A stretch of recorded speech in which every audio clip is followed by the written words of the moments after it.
Hello, everyone. Welcome to our Tuesday comic preview show.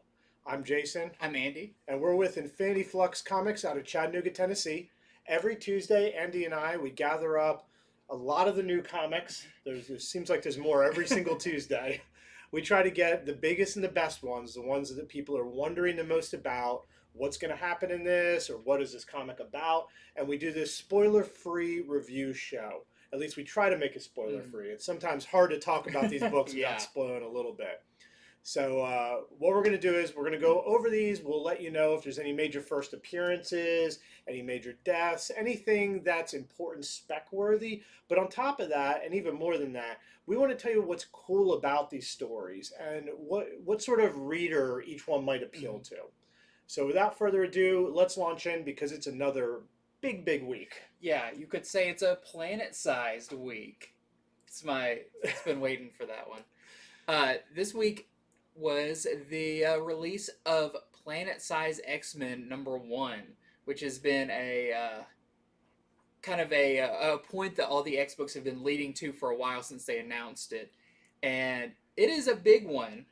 We had some theories about this that Yeah, pretty much all panned out how we thought. right. So at the end of I think it was at the end of the last issue of X-Men, there was a Right. lot of weird stuff going on during the gala where Emma Frost made some. She alluded to some fireworks, and everyone look up, and there's going to be a lot to see. Well, of course, that plays out in Planet Size X-Men #1. This is also by Jerry Duggan, who was the writer on Marauders, and I have to say, probably one of my favorite X-Men writers of current day. Yeah. I just feel like his dialogue and his characters are all in this crazy X-Men world that they've set up, kind of the most relatable and most digestible ones that don't feel like I can follow along with his writing almost better than anyone. And he does a great job in this. So it's going to be hard to talk about this without spoiling a lot of it.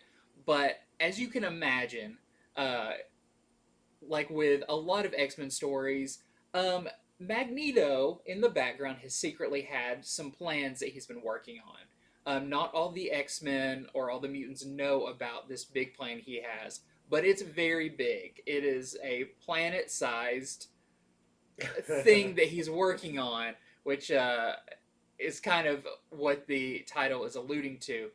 And it's really interesting because this issue is mostly about how he pulled this off. It is from kind of conception to final form of this big plan he has. And what's cool about it is it takes a lot of other mutants to make this work. And what I've liked, I remember in House and Powers of X, they did a lot of this where um, like when they were doing they brought mutants back to life. It was Right. a certain combo of mutants. The five, Yeah. the five that could resurrect mutants. When you put certain ones together, the stuff that they can pull off is bigger than what a single one could pull off. So this uses a lot of characters and interesting ways to see their powers working together. Hope Summers is in this with Vulcan, and they have some stuff that they pull off that's really cool. There's some of the newer characters that are from Krakoa's sister island that have some very interesting powers. And when you see it all play out, it's kind of like oh yeah, I guess they could do this. It's all very believable in a really, really cool way. Sounds like mutant science. It is. I feel like a lot of Hickman's run has been a lot of mutant science and what mutants are capable of when they work together. And I think that's kind of Magneto's thought too in this. This all also centers around Krakoa is running out of space. If you think how many mutants are moving there, and they're also trying to run this business where they are creating these flowers that are curing diseases for the rest of the world. The demand for that kind of stuff is so high that they don't quite have the area to pull that off. So it all goes into Magneto's grand plan that is very cool. It does a little flashback to uh, setting the stage for it. Captain America's in it, talking to Cyclops about what's going to be happening, and they're it's going to be cool because the mutants are getting so powerful that something it's been going too good for them, and something is going to happen. Yeah. And what I think is interesting is they're building them up so big that their fall is going to be so hard, and to see who comes out of this on the right side. I feel like Way of X might be exploring that as well. Yeah. So I can see how those two might link really well. Yeah, together. there's a lot of like, what is this an ethical thing we're doing? Is this the right decisions we're making? And I still feel like you're starting to see some division within the mutants, that maybe some think they're taking some stuff a little too far. It's all really interesting, and I think if you're reading pretty much any of the X titles right now, you'll want to get Planet-Size X-Men, because it really is the the capstone on all the fingers of all the different series coming together, and they're all clearly going to be addressing what happens in this one afterwards. Yeah, and they do something in this one. I haven't got to read the whole thing, but Andy and I talk while we read. Yeah. And I mean, they do something in it that's going to have lasting effects that is probably going to, affect the rest of the Marvel universe to some degree as well. Yeah. I would imagine. Also, the next key issue in this, if you're following the books in red, or the key issues, is Sword. And by what happens in this, it is pretty That makes sense. crazy. I'll also say I haven't been following the X books like every single issue when it comes out, and I still felt like this was easy for me, even though I haven't been reading like New Mutants or some of these other series. With a little deduction work about, oh, this character is from this and this character is from this, Right. It was easy to figure out what was going on. Well, that's good. They had big shoes to fill because, I mean, they were doing ads for Planet Size X-Men saying, this is the biggest thing since Giant Size Yes. X-Men. So. And I feel like a little bit of it's kind of a pun, but yeah, Yeah, you'll see when you. They mean in their universe versus they're not like saying for spec value. Right. This is as Yeah, big I don't think as- this is a huge spec book, but I think it's going to be essential reading. Right. The other X books that came out this week are New Mutants. That is issue 19, and X-Corp number 2. And I'll say that these, even though in the listing of like reading order, they come after Planet Size X-Men, none of them really reflect what happens in it. It's like they all take place a little bit before, and both of those are also very tied in with their own series and not much to do with the overall story. Okay. There's a few really cool variant covers. So we have the Ron Lim 90s X-Men cover. Very cool. I like those covers where they just pile the characters together in an action pose. Yeah, it's like clearly whatever road they're heading down is very narrow, and they all have to squeeze together to fit in. Group picture. Then we have, I love this one. This is the Laraz Gala variant. Seeing more of those great costume designs. Their rogue is just too cool. Their sunglasses. Then we have the Dodson cover. Dodson likes those like thick outlines. Yes. Then we have the 1 in 50. This is the design variant. Storm. Because, of course, she can make part of her clothes out of dark clouds. I mean, that's incredible. I really like that. What are we selling that for? That is $50. Okay. Really cool. Also, characters like Storm in Planet Size X-Men play a key part in what's going on. And then we have the 1 in 50 Coipel variant. Another one with Storm. She is, after all, Omega level. Yes, there's a lot of talk about Omega levels in this. And we are selling that one for $45. There is the Gala variant for New Mutants with St. Clair on there.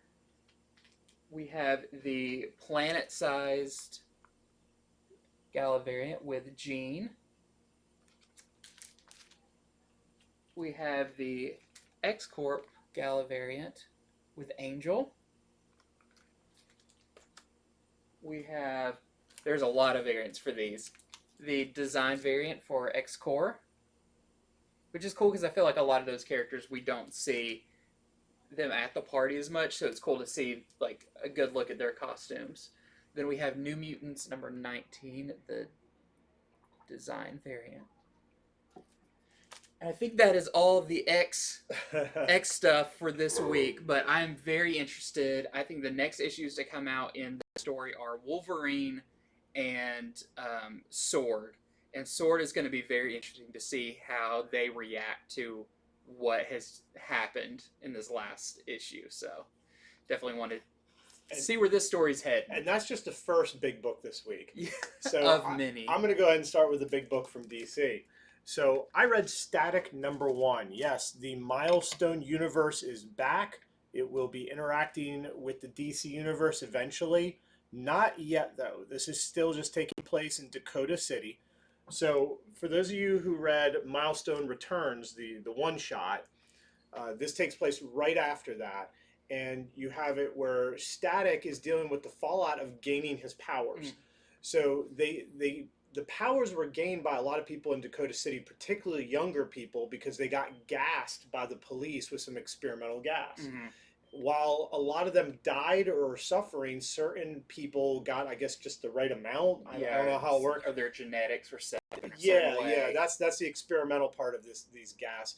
And so Static gained his powers. Well, in this issue, him and his family are trying to deal with that. It is definitely one of these comics you've seen before where it's a young person gaining power that is linked in with their emotion a bit, and then they're trying to grow up and deal with all this responsibility.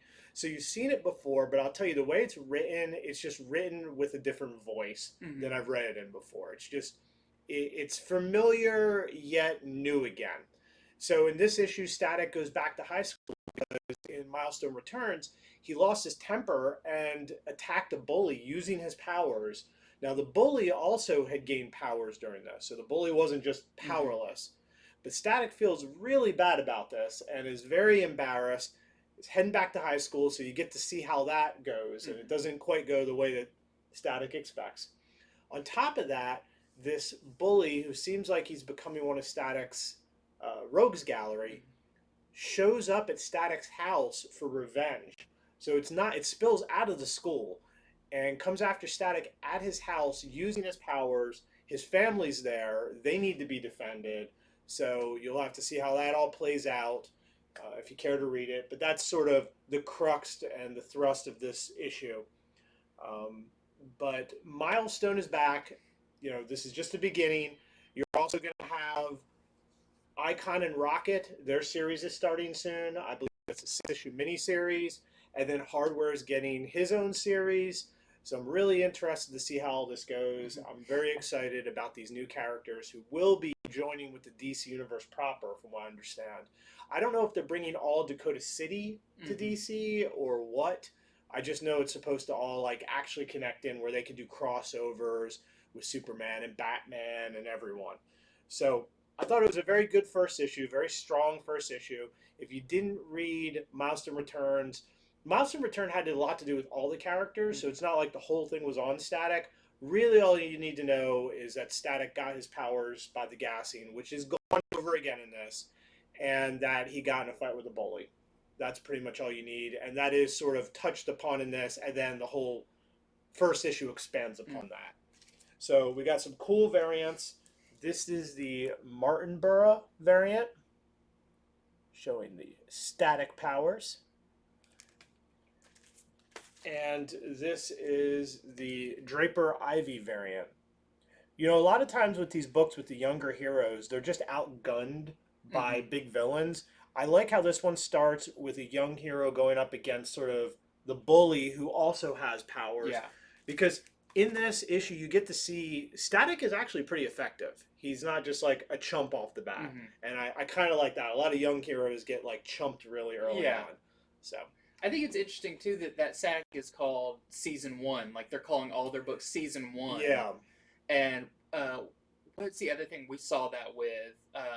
Naomi considered a Season 1. You're right. And everything. So I wonder if this means they can do a story arc and then take a break, maybe do something else, and then come back to it. It's an interesting way. I always thought it was just a nod at TV stations. It like, could just pick be, this up. Yeah. We already got your seasons planned out. It says it right Was on the the first book. issue called Pilot or something like that?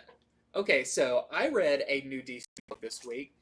Very different for the character that's in it. This is Supergirl, Woman of Tomorrow #1.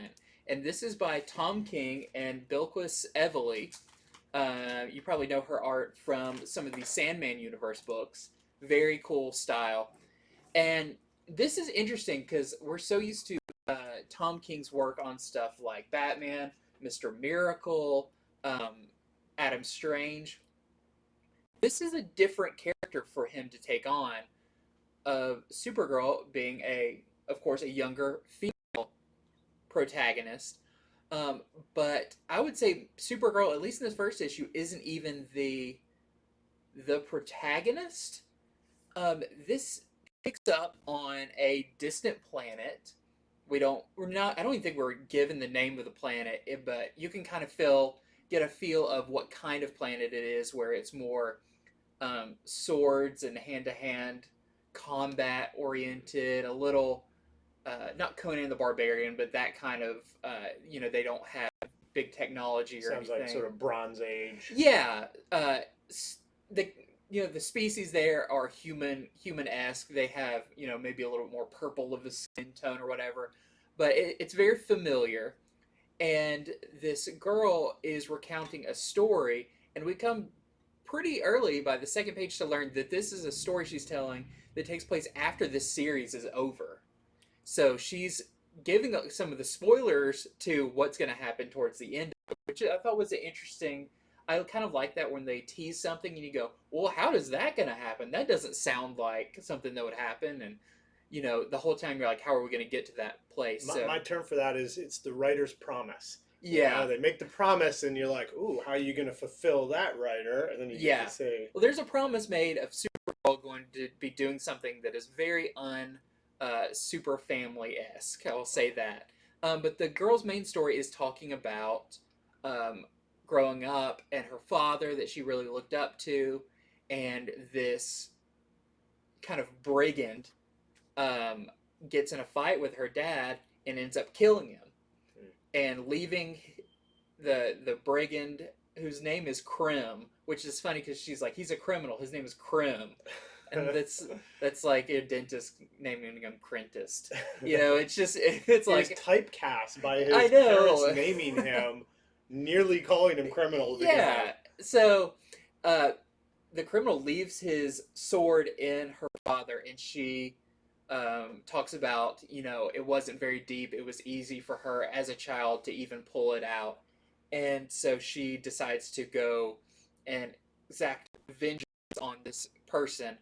And she has like 5 or 6 brothers, and they all determine, well, let's leave it up to the divine to take this vengeance. Let's not take it on ourselves. And she's determined that she's going to go, but she's never been adventuring before. It's a very well told, even though it's kind of in that pseudo alien language where things are said in odd ways. So I will say this is definitely one that you have to read slowly to get the meaning of everything, because a little bit you have to decipher what the meaning of the narrator's story is. But she goes to a kind of a tavern and is seeking some kind of ruffians to do this work, because she knows she couldn't take on this bad guy by herself. And one of them's like, well, give me the sword and I'll go do it, and you go home just knowing that I took care of it. And she's like, I can't do that. I gotta witness you kill this guy. And so the ruffians kind of knock her around, and it's like, whatever, I'm gonna go do it anyways. But they are stopped by a lone stranger sitting in the corner of the room, getting drunk. Clint Eastwood. It's very like Clint Eastwood, or like Aragorn in Fellowship of the Ring, like leaned up in the corner.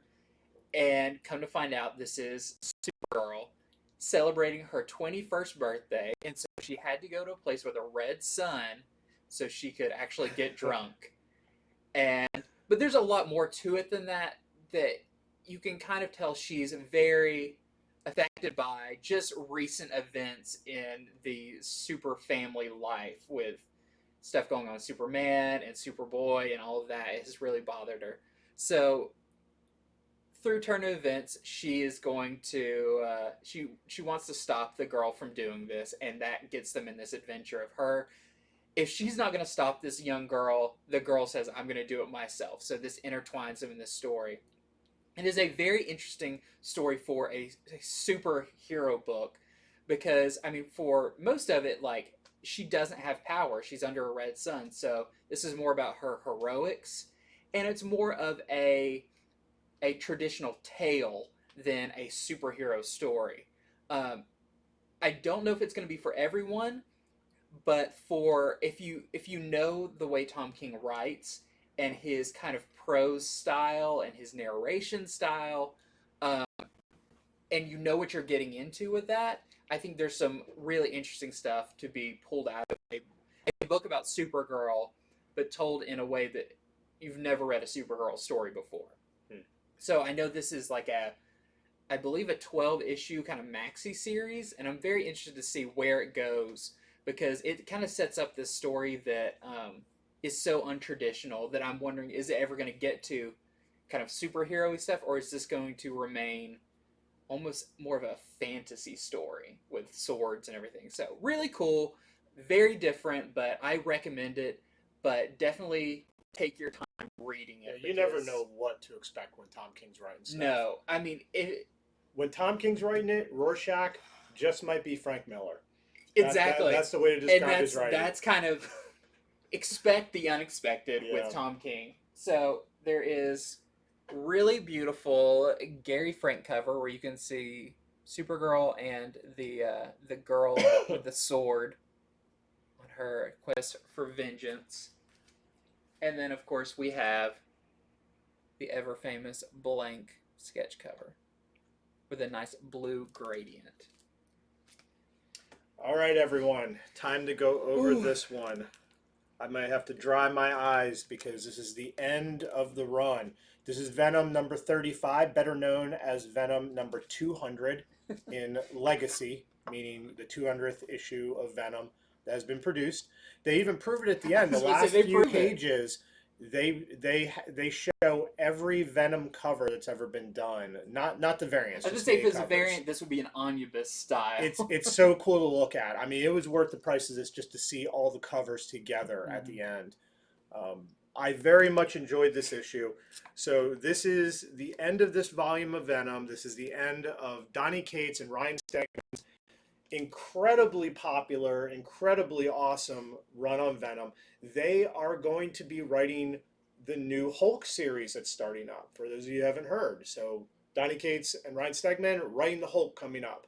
Is Stegman writing it too? Or he's doing the art. Ryan Otley's doing the art. Oh. That's why I'm so excited about it. But yeah, that's why there's two of us doing this. That's why there's two of us doing this. And there's two Ryans, so yes. Okay. So Cates is doing the new Hulk book with Ryan Otley doing art, which that's very awesome. Yes, I'm very excited about that. Al Ewan, who's ending his run on Immortal Hulk, he's doing the new Venom series. So we like to try to inform. We like to try to give the right information though. So thank you for adding that in. This issue though, I read the entire thing cover to cover. It was an amazing final issue. I have a lot to say about it. Beginning with the big news is, and we got to tell you the spec stuff. This doesn't spoil too much because you don't know who, you don't know how, but there is a new Venom in this issue. It's pretty major. It's been on other news sites who don't care about spoiling things. You can easily find it out. And this is a new Venom, a new like Scream or Phage or... I'm not going to say. Okay, because I think that might spoil too much. But let's just say it's big news. It's something that matters and will continue to matter.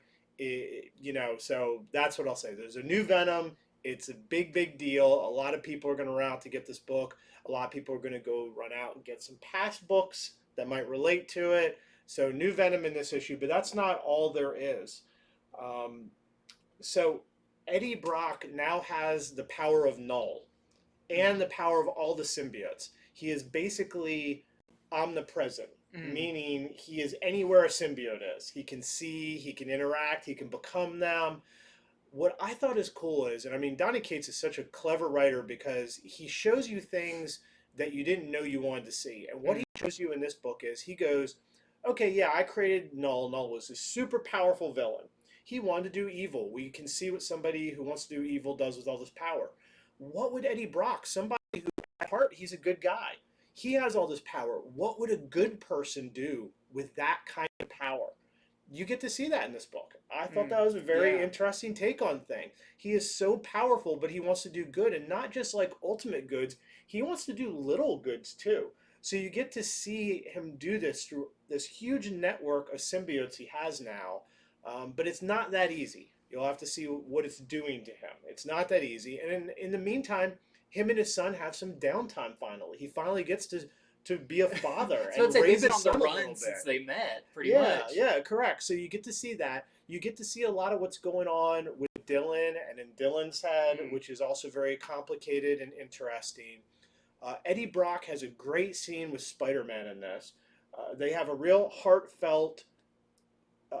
They get together over I can't remember, it's like breakfast or lunch, and without telling you the whole conversation, Spider-Man gets to relieve his guilt of saying, Null came and did all this stuff and it affected you and your family. It's all because of me. I brought the symbiote here. You got to read that conversation. There's a lot more to it. It's the conversation you're waiting for them to have. Yeah. For them to recognize that this did all start in a sense with Spider-Man. Perhaps. You'll have to read what Eddie has to say on all that. Let's see, what else went on in this? Eddie delivers some very ominous big news to the Avengers. Another ongoing threat that only he can see how big this threat is getting. And even though the series is ending, it's setting a lot of things up. It does not just wrap it all up. Things are going to come out of this issue. And so he gives a very dire warning that they take really seriously. I mean, after the Null stuff, the Avengers, I mean, they're all hats off to him at this point. Nobody's questioning his importance. Iron Man thinks he's a big deal. Captain America thinks he's a big deal. And he is a big deal. That's a really cool new status quo for Venom, who, I mean, you've seen through this entire thing. They've kind of been like, okay, like we'll handle it when it gets here. He's that guy who bothers Spider-Man. Yeah. Is he good or bad this time? But and so there's a lot of other surprises in the issue. I just wanted to tell you about some of the big ones. So I think that's it, because I have to show all these awesome variant covers now. There's a ton of variants. This isn't even all of them. This is just some of them. So let's go over them. This is probably one of the biggest open order ones. This is the Gleason Webhead variant. We had a lot of people order this one. You may want to look for this at your store, wherever you shop. The next one we have, this is the Adams variant. I like that the way they wrote Venom on there. That harkens back to a couple series ago. Then after that, we of course have the Stegman variant. Because why not? Give it another go, Stegman. Exactly. Well, and it's during his run that they did Venom with the wings. Yeah. I mean, that was one big addition. They were like, the symbiotes, they're not doing enough. Like, let's have them do even more. So, especially Eddie's symbiote. And they actually go into, I guess, like the power set of that symbiote versus others. That's discussed in this one. Cool. Some things are kind of revealed about that. Here is the Varegi variant. And then we've got the Ramos variant. That one's so big and bulbous and veiny. It's cool. More than likely, your store like ours, we didn't order unlimited amounts of these. There were too many of them. So we're trying to prepare you for tomorrow. Whatever store you go to, you go in knowing, oh, I want that one and that one. Here is the Jock variant. I like Jock. Jock, he just always does such a cool take on stuff. Here is the Garson variant. A lot to look at there. That's another one of my favorites out of this batch. Then we have the Torque variant. Another artist that likes to do a lot of the thick lines. Looks very cool though. The Klein variant. And the last one I'm going to show that's not an incentive is the Bianchi variant. I like this one a lot too.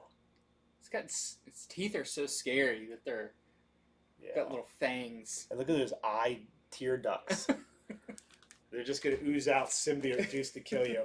So we also have this 1 in 50 J. Scott Campbell variant that we're selling for $45 to people who shop with us or have a pull box with us. And then we have the 1 in 100 Stegman Virgin variant for $100. You know, I was talking with Andy about how, you know, some people are like, oh, well, you know, King of Black's over. Cates is leaving Venom. All the spec is kind of dropping. I think this series is going to be remembered as one of the best Venom series ever. And what happens with events is once they end, a lot of steam drops, but the next event gets compared to it, and the next, and the next, and the next. And I think when people compare future events to King in Black, we're all going to remember how good and fun and awesome King in Black was. And I think it's going to be remembered very well. That's why Infinity Gauntlet was remembered so well. Every event that happened after, you know, me and my friends would talk about the next event and be like, yeah, it wasn't as good as Infinity Gauntlet, though. And it just sort of built itself up.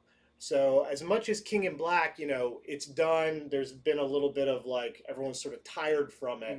I think it's going to be really well remembered. Yeah, for sure. And it's funny when you talk about King in Black, my mind goes all the way back to like the beginning of Cates' run. Like, oh, that's like where it started, and it's like, oh, this is like a huge story it'll be remembered too for being like such a long run of just every issue being solid. I mean, issue number 1 has one of Null's symbiote dragons in it. Then by issue 3, Null himself is in it. And here we are all the way at issue 35 years later. And then, of course, all the spin-offs. Yeah, really, really cool.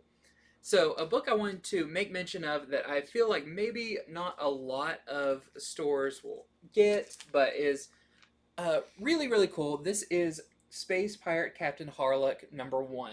And the character may look familiar. It is a very old character, I believe from the 70s, from a manga series and an anime series. And what's interesting is seeing such a big trend in comics that the manga and the traditional American style comics are coming closer and closer. You can see that a lot with Batman. I know a lot of people like it, a lot of people don't like it, but this is another thing we're seeing is this is actually, I was wondering before this came out, is it a new story? Is it reprinting? No, this is a new story, but set within the timeline of the original Captain Harlock kind of epic. It was a pretty long and very loved series. It follows this kind of this pirate scoundrel who kind of is only out for himself, but also has a good heart. And the style of this is really cool because it is kind of a anime brought to life. This is in color. It's beautiful art, very cool, a lot of panels, but I feel like this is very interesting to look at to see kind of the direction of comics, and we'll probably be seeing a lot more of things like this. And this is a new story, not just a reprint like we've gotten before, but really fun. I definitely recommend it if you like that kind of hybrid style of the in-between, a little almost like Netflix's Castlevania that kind of takes from both a lot. And this looks like it's going to be a really fun series from Ablaze that we'll probably be seeing many follow-up series to it because this is such a loved character. But yes, this is the Chew cover. It's the A cover, and it's like a sci-fi series. If people don't know, it's not actually like a pirate series. He's like a space pirate. Pirates. And in this one, Earth is kind of decaying and going away, and gets called in to protect it, even as it's kind of dying out. We have the Kendrick Lim cover. All these covers are so nice for this. We have the... He's got a cool character design. It is, and it's so strong, and his crew members, too, have really distinct looks. This is the Leonix Lee variant. This is cool. This is the Yannick Paquette variant, which, of course, he's a big artist at DC, doing stuff like Wonder Woman Earth 1 with Grant Morrison, long run on Swamp Thing with Scott Snyder. So interesting to see some of that coming in here as well. And then we have the Andy Tong variant. Then we have the Paquette special cover that we have for 15. That one looks really good in black and white. It does, yeah. And I believe, is this the one per store variant? I'm not sure. I'm not sure, but yeah, really cool. And I'm guessing a lot of stores probably aren't getting this because it is a property that a lot of people aren't familiar with, but maybe could be discovering through this. All right, so I read Berserker #3. Major comic series from Boom, co-written by Keanu Reeves, who obviously plans on starring in the adaptations that they're going to make. Why not just write yourself apart? The other co-writer, though, of course, is Matt Kent, who is a writer I definitely follow, and I read everything he does. So, anyhow, this is more on the history of our main Berserker character, whose original name is Unute.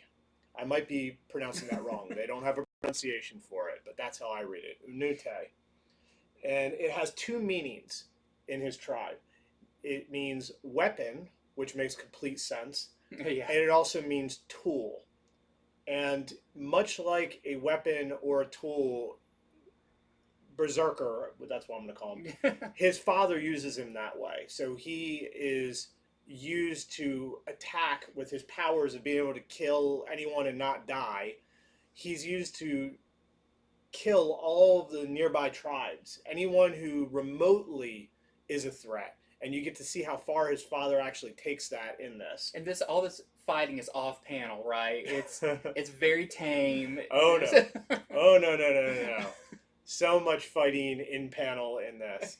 And with him having almost like a Weapon X healing factor, I mean, he gets messed up, but he'll still be talking, looking like a zombie. That's awesome. Yeah, after the battle, sitting on top of pile of bodies. But aside from that, there is interesting plot to this. It is not just killing and bodies and all that. Once again, is his father using him for righteous ends to save their tribe, or is he taking it too far? And how much can he have his son kill before he gets tired of it? All this is told in this flashback. You also get to hear more about his backstory. It was revealed a few issues ago.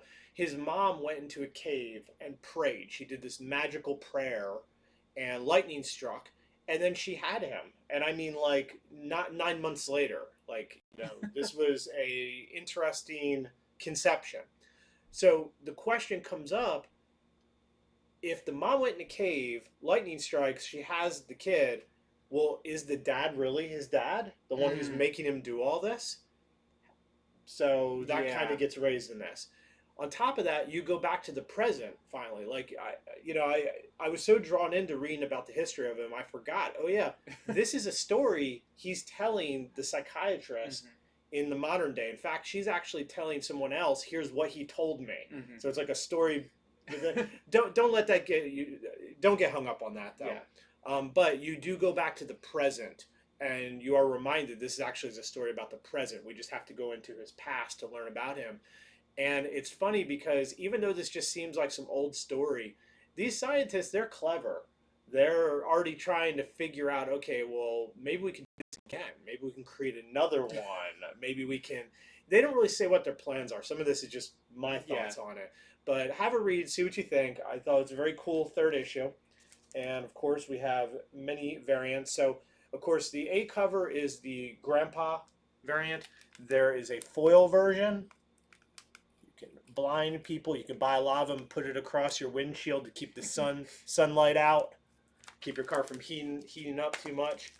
Then there is the decal variant. Of course, that is the more modern version of him. Could with be the a guns. John Wick cover. Yeah. Then there is a foil decal version. I have a feeling we're going to get the foil versions of every issue for this. Being a, 12 issue series? Or how many issues is this supposed to be? I think it's 12. It's like three trades worth. And then here is the 1 in 25 Grandpa Virgin variant that we are selling for $15. Here is a 1 in 25 Jenny Frizen variant. Ooh. I know, really interesting. They got her to do the art on that. And I don't think she disappointed at all. I mean, No. he looks Those sort eyes. of godlike and scary. Yeah. I think we're selling this for $20. Then there is the 1 in 50 decal Virgin variant. We're selling for $25. Go through these a little fast because you've seen them, just different. Here is the 1 in 50 variant for it by Frizen that we're selling for $25. Then here's the same one, but it's the Virgin variant. Every for $80. combination. This is the 1 in 100 though. Not a lot of stores ordered this many because they're foolish. And then here is the 1 in 250 Frizen foil variant for $250. And I have to say, it doesn't do justice on camera. This cover in foil looks great. The coloring, I mean, everyone knows what Jenny Frizen's sort of coloring looks like. It looks so good in person in this foil.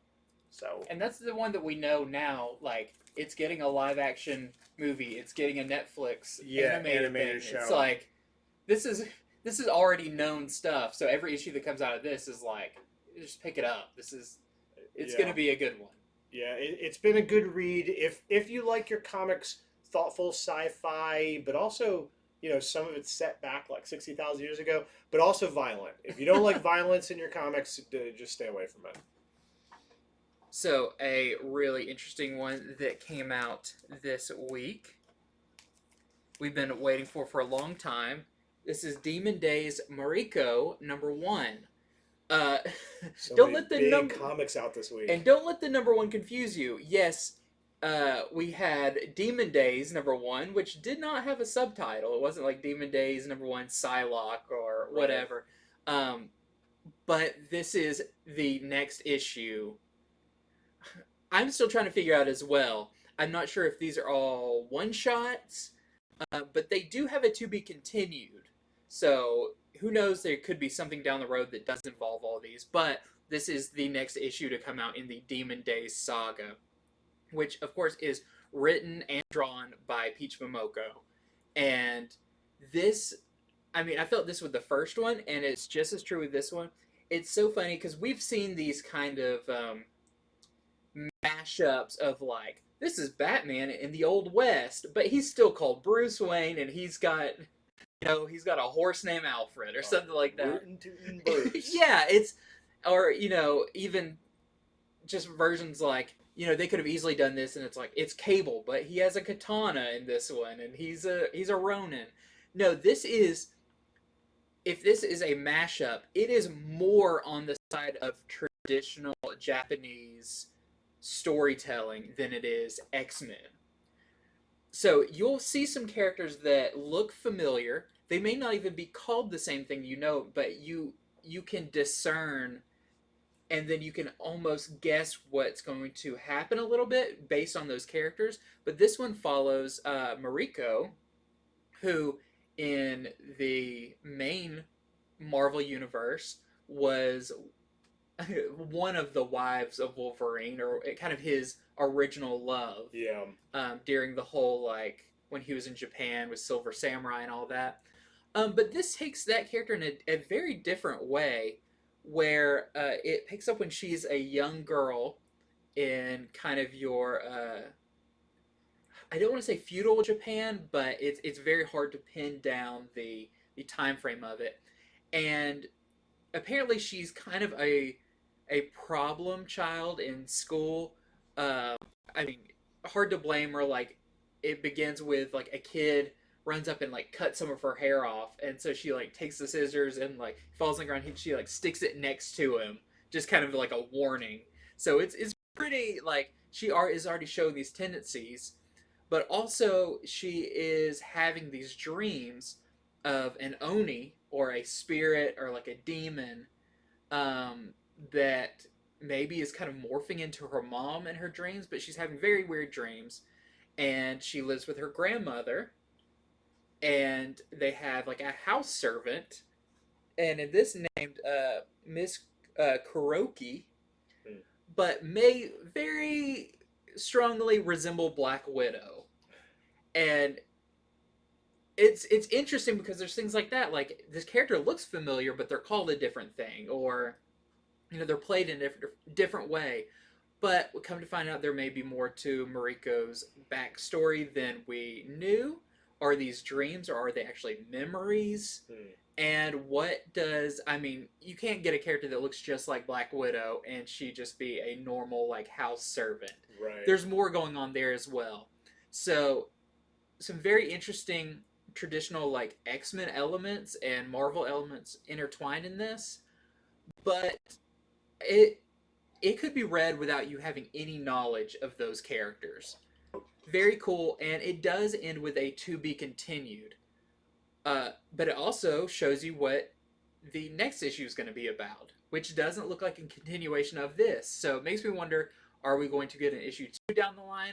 Are we going to get kind of a team-up book with all of these characters? So really interesting to see, because it definitely leaves the story open. It's kind of the part 1 of seems like a much bigger story. But art is beautiful, of course. Just something you've never seen before. Peach Momoko's style in a narrative format is so interesting, so unique. Yeah, the first Demon Days, everybody really enjoyed it. All the people who bought it at our store came back, and everyone. Yeah, it was just so different, breath of sort of fresh air. It is, yeah. It's definitely a breath of fresh air. It's a good way of looking at it. You read it, and you're like, I haven't read this before. So, of course, it has some amazing variant covers. There is the Varegi variant. And there's a little character down the corner you'll see on some of these variants that is also in this. And it's one of those things, like, you see them and you're like, they're very distinct, but are they just made up for this? Or are they actually... Just like in the first one, like, there was a dog, and you're like, oh, that's Wolverine, but in this he's a wolf or whatever. And this one, there's stuff like that where you're really trying to kind of piece it all together. Here is the Asrar variant. Love this one. On Asrar's Instagram, you actually could like watch videos of him doing this cover, making it and coloring it. That was really neat. We have the Jen Bartel variant.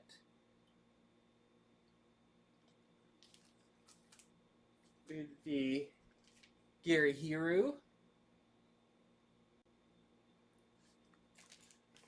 A lot of variants this week. A lot of variants. This show took extra long for us to put together today. This one's super cool. Stan Sakai, who we'll be seeing a little bit more of later, but of course of Usagi Yojimbo fame.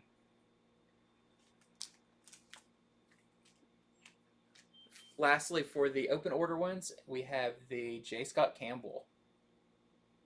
Really cool. And then we have the 1 in 25 Amanda Connor variant. And lastly, we have the 1 in 50 David Mack variant. It's really nice. David Mack's been getting a lot of work lately, yes. Which is really cool. Yeah, so really cool issue. I mean, if you like the first one, you'll like this one. And yeah, I think it's really good that I could recommend this to almost anyone. And just be like, you don't have to know who these characters are. If you like this style, you like this setting, you're going to like it. Yeah, Peach Momoko, she's doing her own story in her own setting with a nod to Marvel stuff, where it's sort of it's a fun game to figure out who relates to what. Yeah. But really, if you don't get it, it's fine. Yeah, you're not missing out on anything. Yeah. All right, so I read Nightwing number 81. This is a big book this week. Any of you who are out there specking, you're going to want to try to find this at your store, and I'm going to tell you why. So first up, there is the first full appearance of Heartless. You see Heartless right there on the cover. Previously, Heartless has had 2 cameos in this book. Now, this book has been hot ever since Tom Taylor took over at issue 78, which if you can find issue 78 out in the wild, grab it right now. I think that one has hit like $30, $35, if you try to grab it on eBay or something. Mm-hmm. So this book has first appearance of Heartless, and if that isn't big enough, there is a huge reveal between Nightwing and the new mayor, the one who is related to the Zuko family, who killed his parents. Not all is as I have just said. Not is all it seems. You'll have to read their conversation in this, but it is a huge reveal. I think it's bigger news than first Heartless. Oh, yeah. It's all over the news sites right now. It is a big, big deal. It means a whole lot to Nightwing. It means a whole lot to this new mayor character, who I think her first appearance was in 78, so it has sent that skyrocketing. But beyond that, it's a good issue. You get a really awesome first battle between Nightwing and Heartless, where you get to learn more about Heartless's powers. We've seen previously he has a way that he rips people's hearts out of them, and it's not the traditional Indiana Jones and the Temple of Doom way. It's not the yanking of the heart with the hand. It's different. It's a weapon, but you get to find out more. How does this work? What else does this character have? How effective is he up against Nightwing? Because I feel Nightwing's a very difficult character to battle. Typically, if you're going to battle Nightwing, you need multiple people or a good weapon. So it's kind of neat. And then on the lighter side of things, Barbara Gordon gives Haley, which is Nightwing's dog. Nightwing's dog is named Haley. She gives Haley a very cute and funny nickname. So it made me laugh. But seriously, this is a big issue. I think everyone's going to be looking for it. Huge revelation in it, and a cool first full appearance of a really neat villain in just a storyline that just everybody's been jumping on. It's big enough to be like, we keep ordering more and more and still selling out. This is adding a whole new branch to the Nightwing lore. A whole new element that's like, well, this is going to be something that's probably going to stay around for forever. How often are you 78 to 81 issues into a series that it's not even Batman. This is a member of the Bat family, a major member, where all of a sudden the series heats up. I for one, I'm glad DC is not doing just more number ones of this. I'm glad they just kept it going. I think the comics community, because we have the internet, we have enough sources now that we can jump into series when new writers take over, instead of having to do this whole number ones game and then trying to figure out what volume we're on. So anyway, there's tons of YouTube videos that will break down this entire runs of series for you if you are wondering anything. Yep, absolutely. So there are 2 variants to this. This is the Grassetti variant. And then we have the Pride variant. I love all of the variants where they try to top each other and like, what crazy pose can we put Nightwing in? That is definitely what they're doing. I thought the exact same thing. I mean, for sure. Like one finger on this wire, and then he's going to be like doing a somersault and craziness. Okay, well, one that I was not even planning on really going into too much about, and I still won't touch on it a whole lot, but did want to mention, this is Radiant Black number 5, and this is one that I feel like we do have a decent amount of people reading this, and I think this has one of those like slow burn until it's going to be a really hot book, because stuff like Invincible and Walking Dead were very low numbers and how many people ordered them. Something's Killing the Children. Something's Killing the Children. these are ones that I almost believe in those kind of books more than ones that issue one right out of the gate are like, boom, we're changing everything. It's like, no, these are ones that are meant to build up characters and then take those characters on a ride. And that is what Radiant Black's doing. Of course, it's by Kyle Higgins. And so in the beginning, we had, uh, the Radiant Black character, this guy who got this power that he doesn't understand. One of your classic new power stories where he's trying to figure out all it does. He's got this best friend, a new character that looks just like him, but a red version has shown up. Let's just say this issue takes that to whole new levels. People are really talking about the last issue number 4, because it really shook up what was going on in the series, just incredibly. And this one doubles down on that. This is chock full of like first appearance of characters that seem like are going to be a very big deal. And if you haven't read Radiant Black, I think it's still early enough that you can find other printings. They've been putting out more and more printings of Radiant Black because they knew, hey, this is going to take time to get to its kind of what it's going to be. So it's fairly easy to find some of the earlier issues, other printings of them. But want to make people aware that Radiant Black number 5 is a really big issue for this series. And then if this series keeps going the way, that it's going with people talking about and everything, it's going to be a really, really big one. Also, really cool variant. This is the Greco variant. And then I love this variant. This is the 1 in 25 Acuna variant. Yeah, that's great. It's just beautiful that we are selling to our customers for $55. But I definitely think this is a series that to keep your eye on, because I think this is going to be really big. All right. I had the pleasure of reading Miles Morales number 27, part of his Clone Saga. Look at that cover. 2 different versions put together, different but sinister. So in the last issue, Miles destroys the laboratory where the clones are hanging out, and the 3 clones catch him and they attack him, and by the end of the issue they've captured him. So this takes place right after that. Now the 3 clones are named Selim. He's the one who talks the most, sort of the one who resembles Miles the most, because they can look different. Yeah. There's one that looks a bit more like a spider. There's one that's like an amorphic blob. The spider one is named Mind Spinner, and he has powers. Each one has a different power. He has powers where he can like hurt you in your brain. And the last one is named Shift. He's the blob one who can change his form.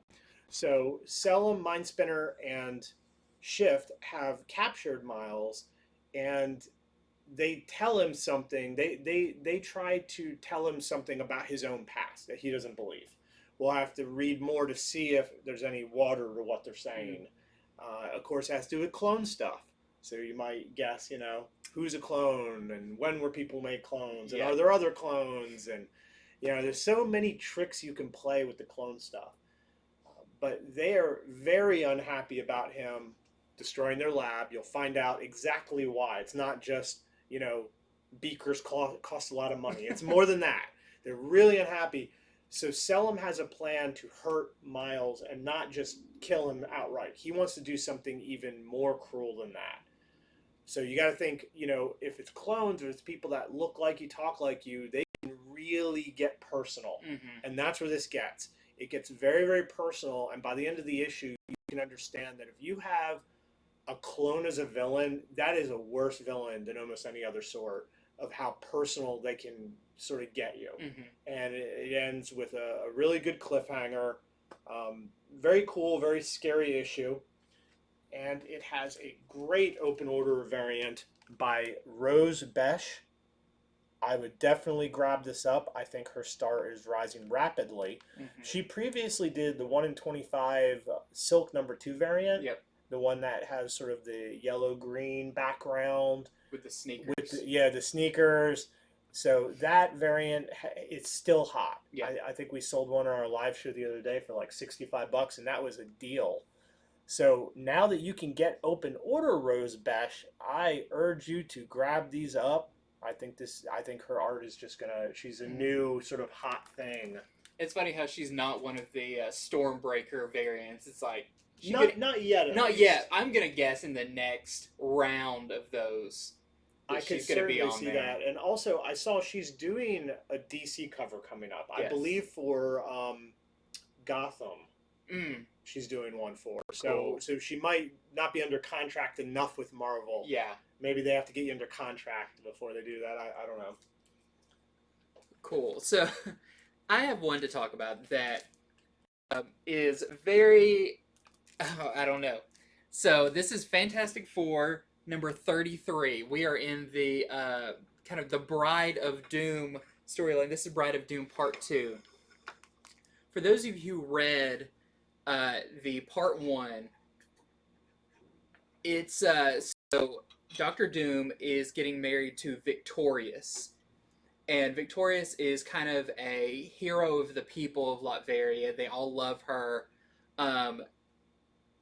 Not that she necessarily loves Doom, but they know that this is a very important thing to strengthen their country. But because of that, her and Johnny Storm might have a little fling, and as she gets a transmission from Doom, he hides under the bed, and that's when Doom proposes to her. So they have this secret that is very, very awkward, and you know this is gonna be bad when the truth comes out. But this is actually the wedding issue where it almost feels like the X-Men stuff with the gala. You have all these people attending this wedding, but of course it's more centered around the Fantastic Four. Reed Richards is going to be Doctor Doom's best man. Black Panther shows up. Namor shows up to this wedding, and I don't know. It's crazy. I love Doom because he is very funny because he's just so full of himself. But there is Victorious is seems to be such a virtuous person that she feels bad about what happens, and she maybe wants to tell the truth before they get married, and you can figure out what kind of horrible things may happen because of that. You don't want to be in a love triangle where one of the points of the triangle is Dr. Doom. No. And you can imagine the craziness that happens. And I think it's interesting because at one point in this, you have some of Latveria's top scientists working on something. And Doom basically comes in and it's like, stop working on that. We're no longer going to be fighting the Fantastic Four. And they're like, what are you talking about? What about this giant machine we've been building? He's like, I'll figure that out later. But no, it actually seems like Doom is really like, getting over it. And after all of this stuff that they've been through, maybe, they're kind of the ones that are closest with him after all this. Which I will have to read the next one to know for sure how I feel about this, because it seems like a very kind of weird and juvenile thing that could tip the entire ship. But we'll see how this plays out. But I would say it's quite a bit of comedy. It feels like with more adult themes, still some more classic Fantastic Four kind of hijinks stories. But if you're wondering about the Bride of Doom story, it is pretty wackadoo going on right now. That's a great A cover on it, though. It is. It is a beautiful Mark Brooks cover. And it's very interesting to see kind of everyone's reasons for being at the wedding and kind of how they feel about it. Of course, Namor, it's like he went from one party to the other. He went from the gala to the wedding, and he's like, I'm just crashing all these parties. A lot of parties going on in the Marvel Universe right now. So we got a few variants. We have the Villains of Spider-Man. This is the Ruin variant where they're fighting Sandman. It's a very strong cover. We have the Pacheco, which also feels like a very classic Fantastic Four cover. And then we have, of course, the Liefeld Deadpool 30th anniversary cover. So, yeah, very interesting story for the Fantastic Four that I don't feel like we've seen before. All right, from Boombox, that is a sub-label for Boom. Boombox is their all-ages label. I read Save Yourself, #1. I couldn't help but get a lot of Steven Universe sort of feelings from this comic. So any of you who are out there who are fans of Steven Universe, you might like it. It is very colorful and vivid. It is definitely a comic that is aimed more at younger readers, but by younger I don't mean necessarily like a teenager. I just mean just people who, like the characters in this use internet terms and things like that. It's just sort of aimed at the younger generation of readers. The general plot line is that Earth was saved a while ago by these 3 female aliens who show up, who dress fantastically and are very colorful, and so they're beloved. What happens when this one sort of nerdy nobody girl witnesses something to do with them where she starts to suspect that they're not the grand heroes they said they are? That's the setup, and that's what unfolds in this first issue. Beyond that, you get to meet a lot of her friends. Where does she work? Where does she go to eat? Who does she know? What sort of life does she live in this city? So if that sounds good to you, that is sort of the general plot line to Save Yourself. And as far as her discovering something about these heroes, I mean, the title itself is called Save Yourself. I think that a lot can be drawn out of that.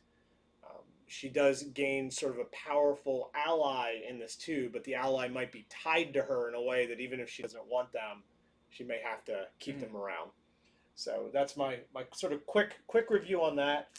We have a variant. This is the Gonzaga variant, showing this is one of the hero characters. And then we have this 1 in 10 Matthews variant that we are selling for $15. Our main character is sort of the shorter girl right there.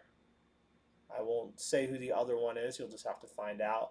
Behind them are the 3 heroes that might not be as heroic as you think.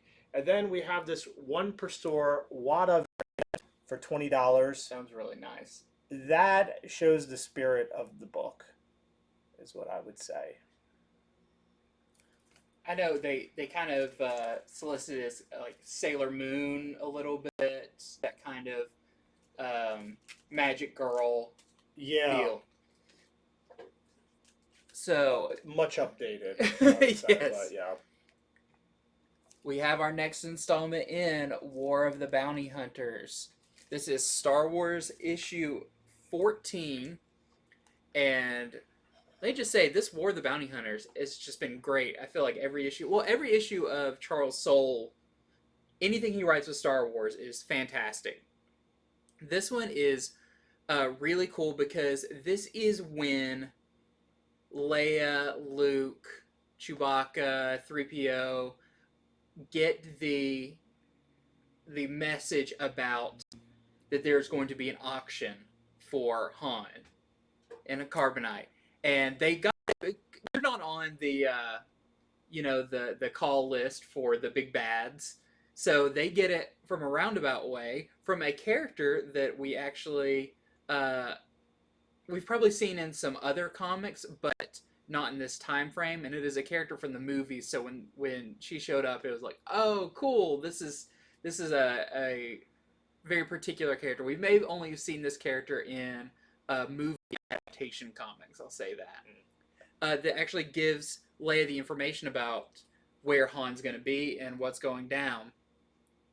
And because this is going to be such a criminal function, that Leia's like, okay, well, we're going to go, and I'm going to pose as a royalty from a distant planet, and we're gonna bid and we're gonna win Han.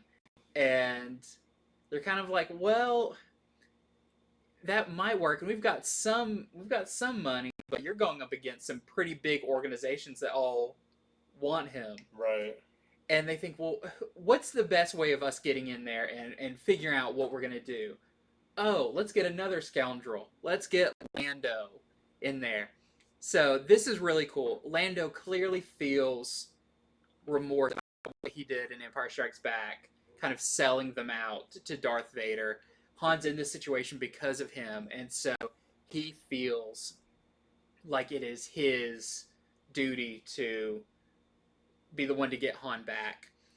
What's also cool about this is, of course, he learns that Crimson Dawn is the current holders of Han, and he was a part of that during the Solo movie. So him and Chewbacca bring up a lot of stuff that happened in the Solo movie about, oh, this was a bad organization. They've been gone for a while. They had this leader that was really terrible. So it ties in with that really cool, but we're all setting up for this big auction that's going to happen, and I think it's going to be really cool to see who all makes an appearance at this kind of Legion of Doom villains party they're going to be having, and how Lando and Leia and all of them get in there for that. So really, really solid, cool issue. Great tie-in with War of the Bounty Hunters. I feel like they all are really proving themselves why they're part of it. I feel like that it was done really well, where everyone has a reason for being part of this big event.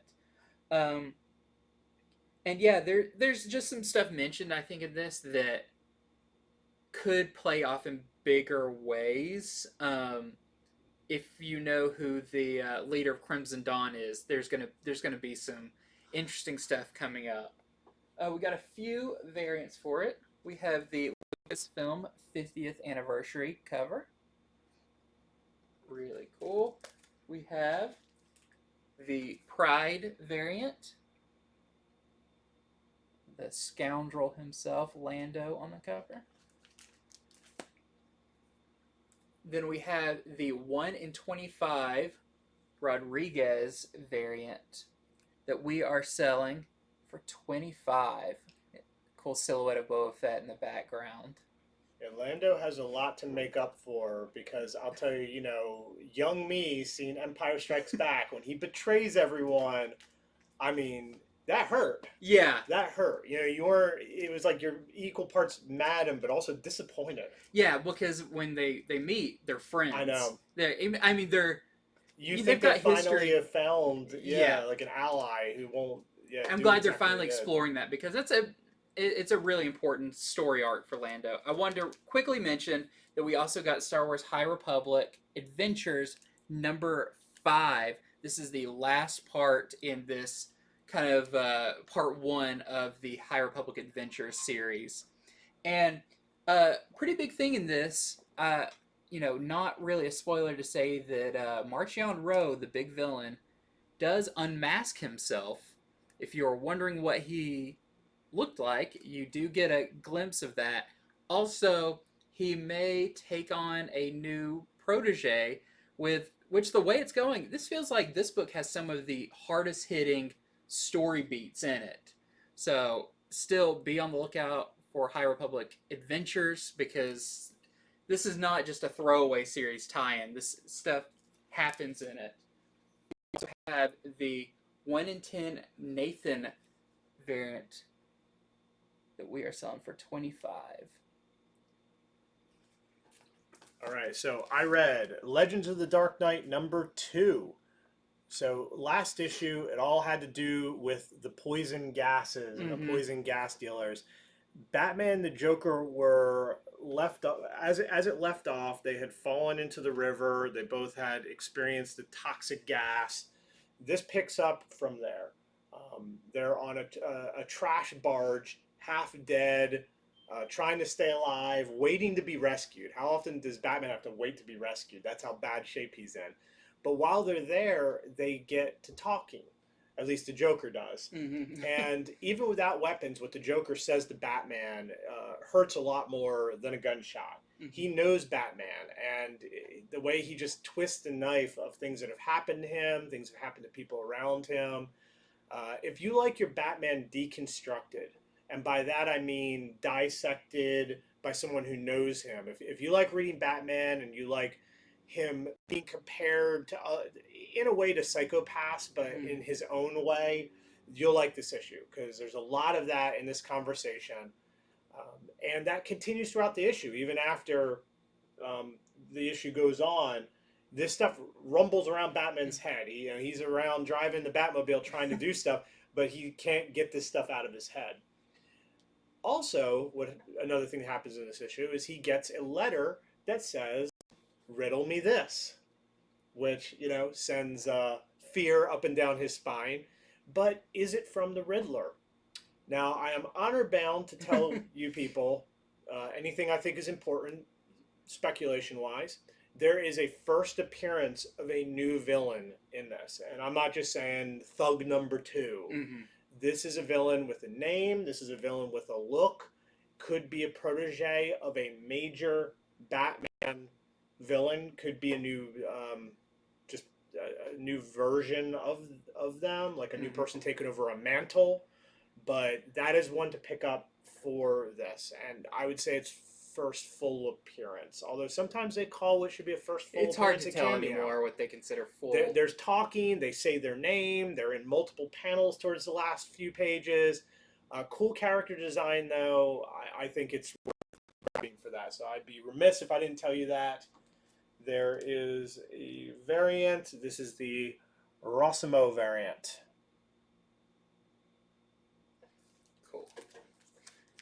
So, just mentioned really quick, we have Alien. This is number 4. And I haven't got a chance to deep dive read it, but skimming through it, it does look like there may be a new alien type in it that I was trying to do some research to see if we've ever seen this alien type before, because I had a in general idea what it might be called. And there's been kind of fan-made versions of it, but I don't think it's technically appeared in any kind of major way in anything. So definitely something to maybe keep an eye out on. See if, because it's not named in this. I feel like maybe they could name it in the next one, the so-and-so alien or whatever. But really cool design, and I think the series has been really cool. And no variant for it. Okay. So it is time for my Heroes Reborn corner. This one will be a little faster because there's only 2 books to talk about. The first of which is Heroes Reborn number 7. This is the last issue in the main series, but in a way I don't feel like it is. So there's a one-shot coming up called Heroes Return that I don't understand how anyone could read these 7 and not pick that one up. To me, they should have just made it 8 issues because this does not resolve the series. It's an excellent read. I've liked Heroes Reborn a lot. If it's not your cup of tea, that's fine. If you've been enjoying it like I have, you're going to love this issue too. It's just Jason Aaron having a great time in this different reality that some of the Marvel heroes are in, where the Squadron Supreme is running things. In this one, so the previous ones, you got to meet all the Squadron. They all got their one shot. I thought they were all very interesting. They had different interior artists do it based on the style. In this one, the squad is together. Now, why are they together? It's because one by one, in each of the previous issues, something or someone has told them that their reality is not right. But each of them have decided, because the Squadron team is, they're a bunch of scummy people. They're really villains, in my opinion, that they don't care if their reality is the wrong one. They'll fight, they'll kill, they'll do whatever it takes to keep reality their way. So they've come together to discuss this. Some of them believe in it more than others. And you get to see them go into action as the Squadron finally. They're checking things out. They're looking over here. They're talking with that person. They're using their powers to try to, figure out this mystery. Needless to say, by the end, they come up against the Avengers. This is the Avengers being built in the background of all the other issues. Captain America, Black Panther, Echo, Thor. But the battle does not happen, okay? It all culminates in the battle's about to happen. And that's where the issue ends. if that's too much of a spoiler for you, I'm sorry. I mean, that I told you there's not a battle in it. To me, that prepares you. Yeah. That's going to be in Heroes Return. Now, your shop might not want to order much of this. A lot of time when it's a one shot following a series, if whoever's doing the ordering is not reading it, they don't understand how important it is. So I would request that. Otherwise, you might miss out on it. I can't wait to see what happens in it. So I thought it was a great issue. You also get to see why Nighthawk and Hyperion hate each other so bad. That is, they've hinted at why, but you really get to see a little bit more of that. And on top of that, you get to see them go up against Alpha Flight, and you get to see what happens with that. I'm going to talk a whole lot more about that now with my second book. Well, first, let me show you the variants to this. So here is the Koella Stormbreakers variant. I love that one. That's super cool. Show some more of that. And then we have the trading card variant with the Thor. This is Thor as he was in the bar, but trying to figure out reality is not right. And the action figure variant. And lastly, we have the 1 in 25 Gleason variant. So good. For $25. I mean, Gleason, he's just a huge artist now, thanks to the webhead stuff. But he does more than that. He didn't webhead that one. So the other book that came out is this Weapon X Final Flight one shot. So all these one shots have been 40 pages. So they're all a nice deep read. Mm-hmm. None of them are just you can't like just really blast through them.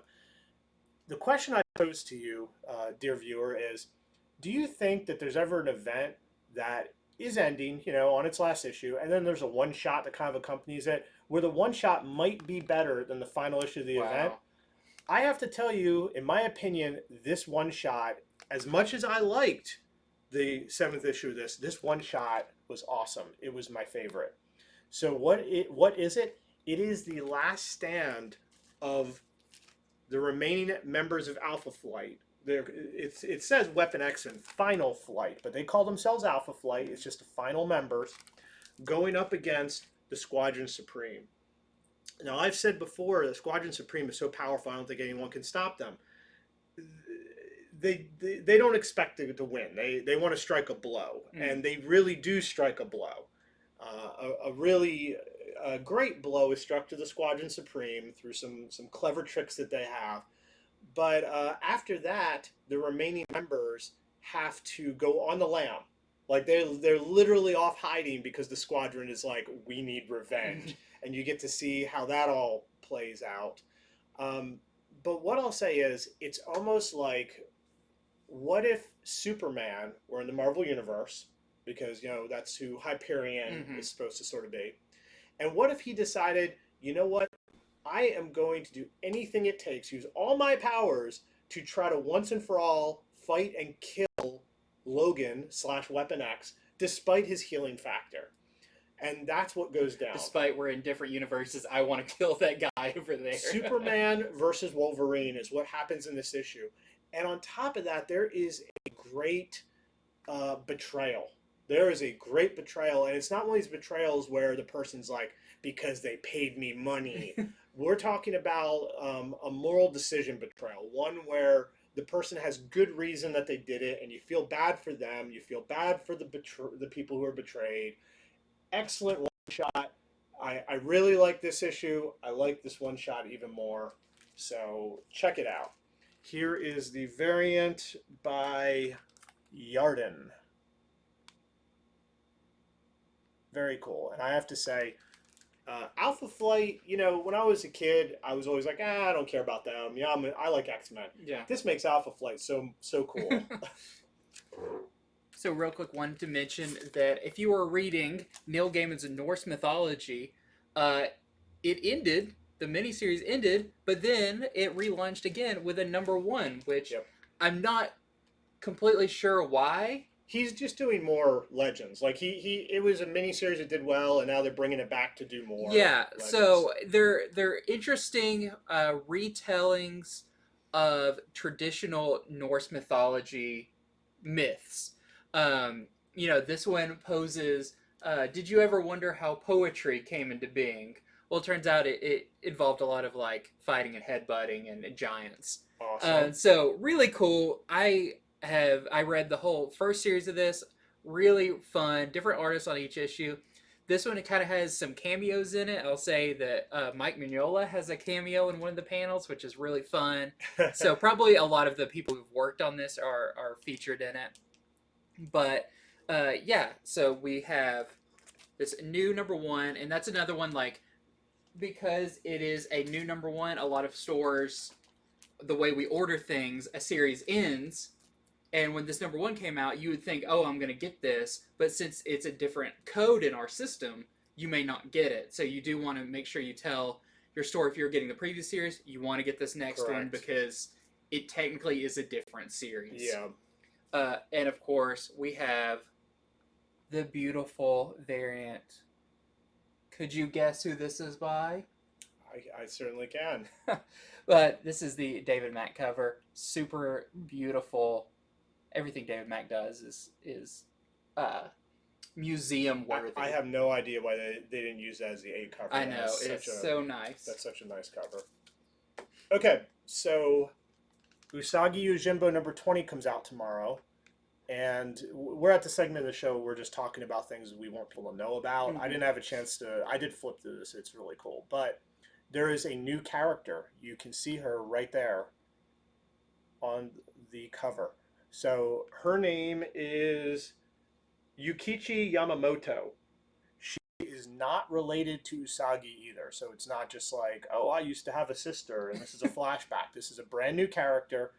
In this story, she pretty much tells Usagi, hey, we met once back when I was training. And they go into a flashback. But I'll tell you, with Usagi getting a Netflix series, I think they're trying to build more characters. Yeah. So the other thing is, they show the cover of next issue. She's on the cover of next issue. So I think this is sort of a TMNT Jenica situation. I think this is probably very underordered. You probably want to grab this from your shop if you like to get first appearances. So,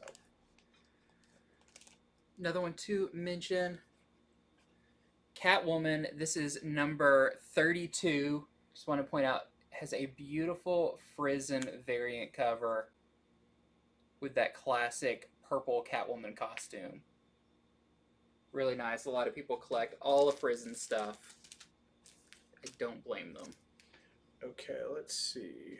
Next one I'm talking about is Flash 771. This is supposedly the end of the Surge storyline, but I'm here to tell you it's not quite over. It ends like a large segment of it. So look at the cover. The cover is very telling. But I have something more important to tell you, which is this does not occur in this issue. This is where this issue ends. I don't know why they chose to put such a poignant, important thing that could happen with Wally West, him returning to Sanctuary, and act like it's in this issue. It is not.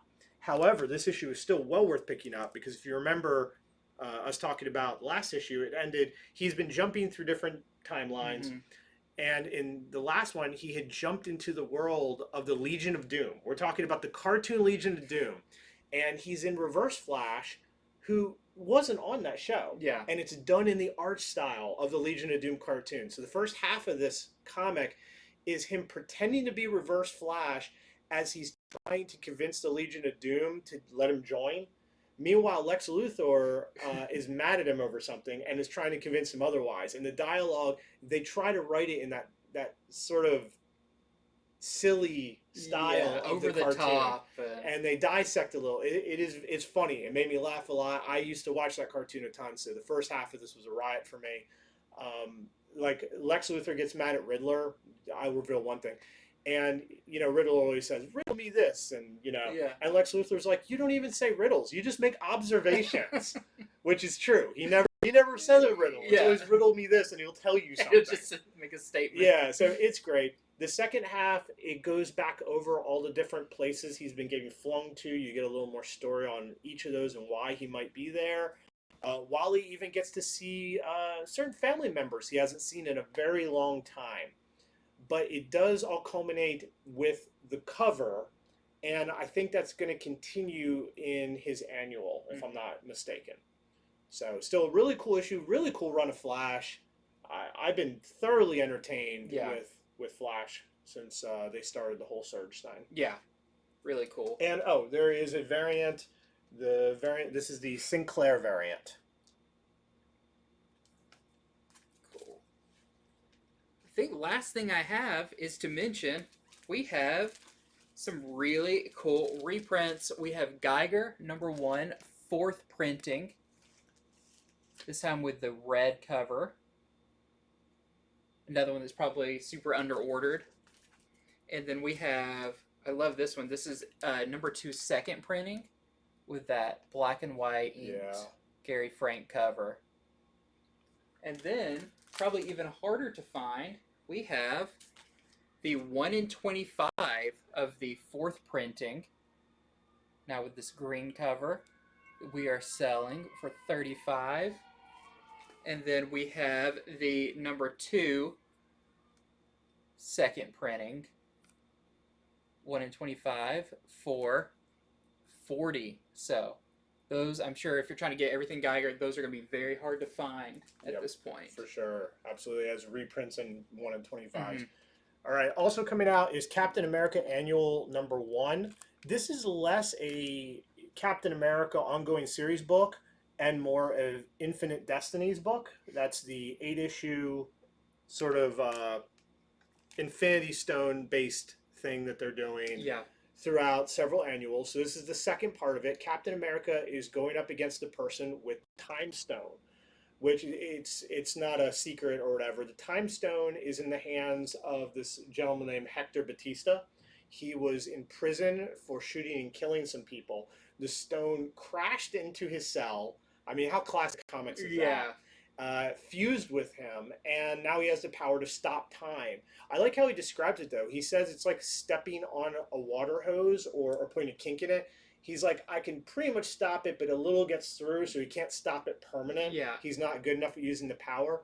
So Captain America teams up with Black Widow to go after this guy, and it's great seeing somebody who wields such a great power go up against two seasoned heroes. Meanwhile, Hector does have a heart. He tells them he doesn't want to give up the stone or turn himself in because he wants to go back in time to undo what he did. He feels bad about shooting this person. He didn't mean it. But it's funny, Captain America is not hearing it. Captain America is all about, hey, this isn't about you. The minute you shot someone, it's about them, their family. Good sort of conversations between them about that. So if you want to see how that pans out, who ends up with the Time Stone, I'll say it ends in a way I didn't expect it to.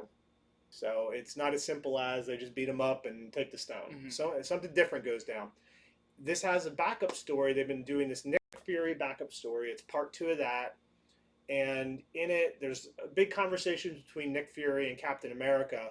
But the more important part to me is when they go to have the conversation, they do it in a boxing ring. So they're meanwhile just fighting each other. And that's good. Yeah, so pretty cool issue.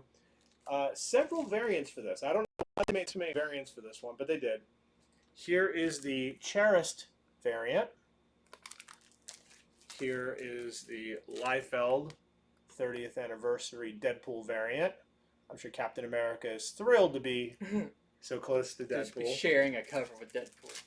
And lastly, here is the Ron Lim variant. Yeah, I believe that's the connecting one. Yeah. So we just have, I guess, like maybe a few more books to just kind of tell you are coming out that we haven't got around to. Yeah. So this one is a pretty big deal. It is Represent #1. It says, or issue 1. I don't know if it's going to go past issue 1 because this actually collects kind of an acclaimed digital first series. Very powerful stories in it by a bunch of different creative teams.